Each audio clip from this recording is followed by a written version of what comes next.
घुले यांच्या खून झाल्यानंतर त्यांच्या परिवारात सांत्वनपर आज मी या ठिकाणी भेट द्यायला आलो। त्यांनी जी परिस्थिती सांगितली त्या परिस्थितीच्या अनुरूप चौकशी होऊन सर्वच्या सर्व आरोपी अटक होणं हे खऱ्या अर्थानं आज या कुटुंबाची पहिली मागणी आहे। खरं तर ही घटना एसटी समाजातला एक उमेश माने याला मारण्यासाठी काही लोकांनी ठरवून येऊन गावकरी हॉटेल जे घुलेंचं आहे तिथं त्याला मारहाण करायचं चालू केलं। त्या उमेश मानेला एकट्याला मारतायत म्हणून गावकरी हॉटेलचा मालक विलास घुले ते भांडण सोडवायला गेला। तिथं मात्र उमेश माने ला बाजूला ठेवलं आणि विलास घुलेची निर्घुण हत्या त्या ठिकाणी करण्यात आलेली आहे। या घटनेमध्ये आतापर्यंत पोलिसांना विचारलं तर 9 आरोपी अटक केलेले आहेत, पण पोलिसांनी एक आरोपी आणखीन अटक केला नाही। तो पोलिसांचा का लाडका आहे हे तर मला ज्या व्यासपीठावर बोलायचं ते बोलेल, पण 302 मध्ये एका आरोपीला अटक होत नाही का तर त्याची वेगळी तपासणी चालू आहे। म्हणून का पोलिसांना या एका व्यक्तीला या संबंध केस मधून बाहेर काढायचं आहे, त्याच्यासाठी त्याला बाहेर ठेवलंय। जे काही साक्ष आहेत, जे पुरावे आहेत ते नष्ट करण्यासाठी या 302च्या आरोपीला बाहेर ठेवलंय का, हा माझा पहिल्यांदा पोलीस प्रशासनाला प्रश्न आहे। तपास योग्यरित्या चालू आहे, 9 जण अरेस्ट झालेत, मग या एक व्यक्तीला अरेस्ट करण्यासाठी पोलीस का धजावती आहे? तो मोठ्याचं लेकरू आहे म्हणून? आमचं इथं वैयक्तिक कुणाशीही दुश्मनी नाही, जातीपातीचा धर्माचा विषय नाही, विषय इथे गुन्हेगारी प्रवृत्तीचा आहे। आणि ते जर त्या गुन्ह्यात सामील असतील, जसं 9 जणाला अटक केलं तर 10व्याला सुद्धा अटक करावीच लागेल। त्यांना मोकळं का सोडलंय? आता भीती ही आहे की जो एक आरोपी बाहेर आहे, जो मोकळा आहे, त्यांनी जर साक्षी पुरावे एव्हिडन्स जे काय आहे ते टॅम्पर केले तर यातनं बाहेर काय येणार आहे? म्हणजे आमचा आता पूर्णपणानं पोलिसांवरती असा संशय आहे की त्यांना या प्रकरणात एका आरोपीला वाचवायचं आहे म्हणूनच ते अटक करत नाही। पण आज इथं उपस्थित सर्वांच्या साक्षीनं सांगतो की पोलिसांना सुद्धा त्या आरोपीला अटक करावी लागल, एवढ्या ताकदीनं आम्ही सुद्धा आता रस्त्यावर उतरू, आम्ही सुद्धा शांत बसणार नाही। एकाला एक न्याय आणि एकाला एक न्याय, एका गुन्ह्यात एकाला एक न्याय, एका दुसऱ्या गुन्ह्यात एकाला एक न्याय, वेगवेगळ्या प्रकारे। आतापर्यंत या बीड जिल्ह्यात 22 खून झालेत।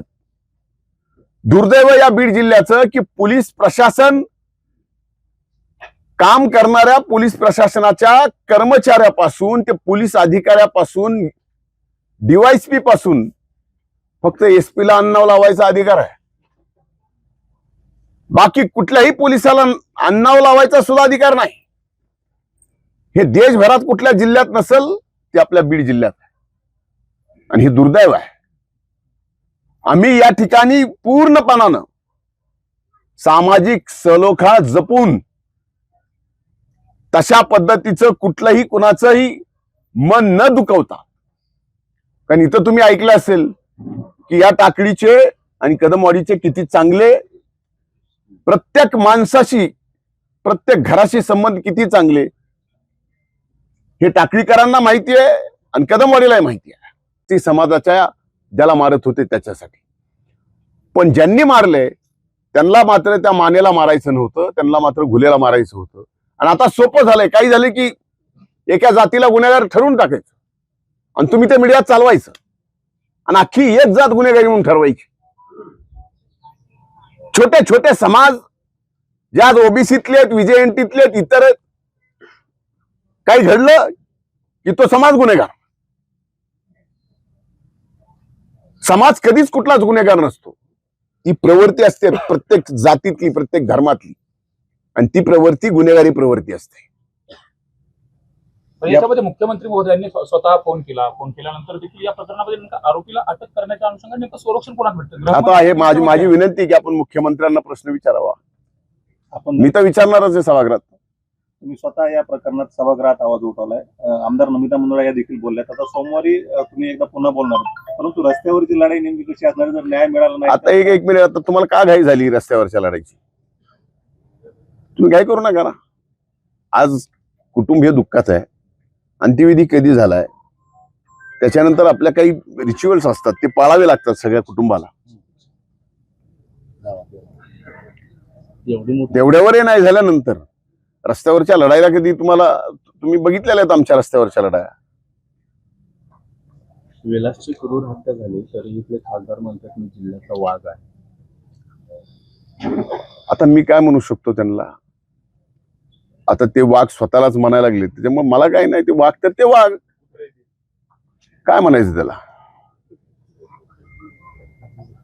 मात्र तुम्ही महेंद्र तुमच्या सारख्याने तसा प्रश्न विचारावा ही अपेक्षाही नाही. कोण स्वतःला वाघ म्हणतंय म्हणजे याचा अर्थ दुसरे कोणी सगळे शियाळे समजते स्वतःला, असं नाही ना. मात्र तो वाघ आम्हाला ही संवेदना अपेक्षित आहे खासदाराकडनं. या कुटुंबाचं सुद्धा सांत्वन करण्यासाठी यायला पाहिजे. भाऊ ते स्वतःला वाघ म्हणालेत, मात्र तो वाघ मला देखील खायला असं रमेश घुले म्हणतात. त्यांच्यामध्ये आजही भीती कायम आहे. माझं तेच म्हणणं आहे. मी आता इथून निघाल्यावर स्वतः एसपीशी बोलणार आहे. रमेशला संरक्षण देण्याच्या बाबतीतही बोलणार आहे. त्यांना जे काय धमक्या येतात ह्या सगळ्या गोष्टीची चौकशी करण्यासाठी सुद्धा मी त्यांना पोलिसांना यंत्रणेला सांगणार आहे. अगोदरच बहुतेक रमेशने अर्ज पण दिलाय, तसा नाव दिलेत, अर्ज दिला. जिल्ह्यामध्ये 22 खून झाले आपण आता म्हटलेलं आहे. म्हणजे जिल्हा वारा सोडला गेलेला आहे का? कायदा सुव्यवस्थेत धाक राहिले नाही का? सामान्य माणसाने मग काय करायचं? आता ती टॅगलाईन तुम्हाला काय घ्यायची तरी घ्या, तुम्हाला स्वातंत्र्य आहे. पण ही वस्तुस्थिती आहे की 22 खून झालेत, 22 पेक्षा जास्त.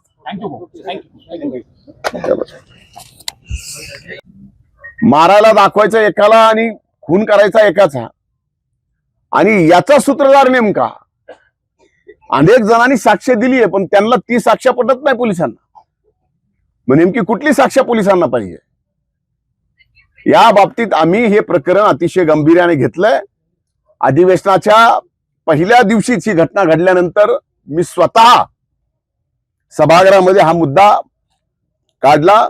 या मुद्द्यावर अतिशय प्रखरपणे मी सभागृहात भांडलो. आणि आता राहिलेला एक आरोपी तो कुणाचाही असो, मला देणं घेणं नाही. कुठल्या जातीपातीचा असो, कुणाच्याही जवळचा असो, घेणं देणं नाही. पण न्याय हे सगळ्याला सारखा असला पाहिजे. आणि तो न्याय सगळ्याला सारखा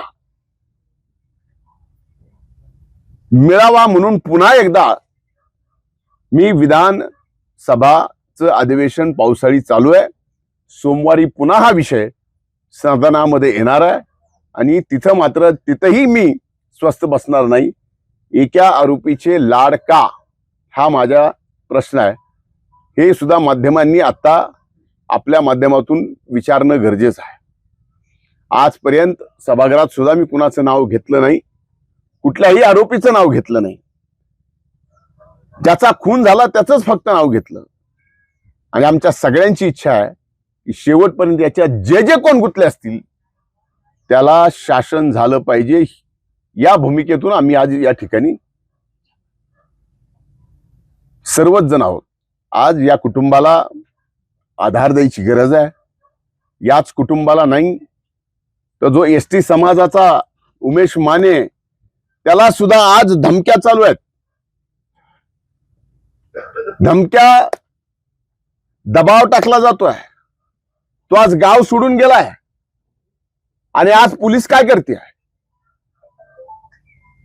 एक एसटी समाजाचा गरीब, अतिशय गरीब, रोज कमवून खाणारा कुणाचा वैरी कसा होऊ शकतो? त्याला कोण मारू शकतं? त्यालाच मारायचं होतं का आणखीन काय करायचं होतं?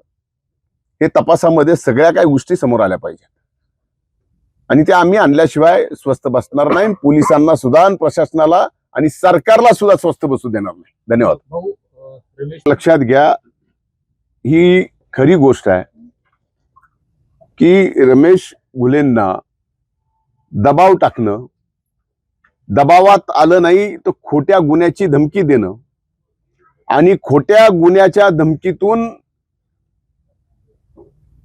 त्यांनी केलेलं पाप म्हणजे विलासचा खून, इतकं ब्रुटल, इतकं वाईट विचार कुणाचे असू शकतात? म्हणून मी सांगतोय, कुणी किती जरी प्रयत्न केला तर या घुले कुटुंबाच्या पाठीमागं सबंध शक्ती आहे. एकाची नाही, सर्व जाती धर्मातल्या लोकांची शक्ती त्यांच्या मागे आहे. त्याच्यामुळं कुणी असा खोटं करायचा प्रयत्न करणार असेल तर ते खोटं सुद्धा आम्ही होऊ देणार नाहीत. ज्यांच्यावर या प्रकरणात आरोप होत आहेत त्यांनी मात्र हे आरोप सगळे फेटाळलेत आणि आमचे सीडीआर चेक करा, काय पाहिजे ते चेक करा, हे केवळ राजकारण केलं जात आहे असं देखील त्यांनी म्हटलं. एक लक्षात घ्या, ही घटना काय राजकारणाची आहे का? कुणाला काय बंद पडलं राजकारण करणं? आमच्यासाठी राजकारण हे फक्त निवडणुकीपुरतं आहे. पण त्यांनी ज्या ज्या पद्धतीने राजकारण केलं ते निवडणुकीपुरतं नव्हतं. फक्त एका व्यक्तीला उद्ध्वस्त करायचं होतं. आणि आता तुमच्यावर वेळ आली की राजकारण करताय. त्यांच्यावर वेळ आली की म्हणायचं ना हे सगळं राजकारण चाललंय. अरे माणूस गेलाय, हॉटेलचा मालक आहे, तिथे एसटी समाजाच्या गरीब पोराला मारतायत, त्याला वाचवण्यासाठी जातोय. ज्याला मारतायत तो काय त्याच्या जातीचा नव्हता,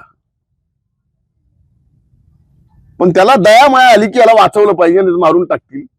पण त्यांचा उद्देश विलासलाच मारायचा होता.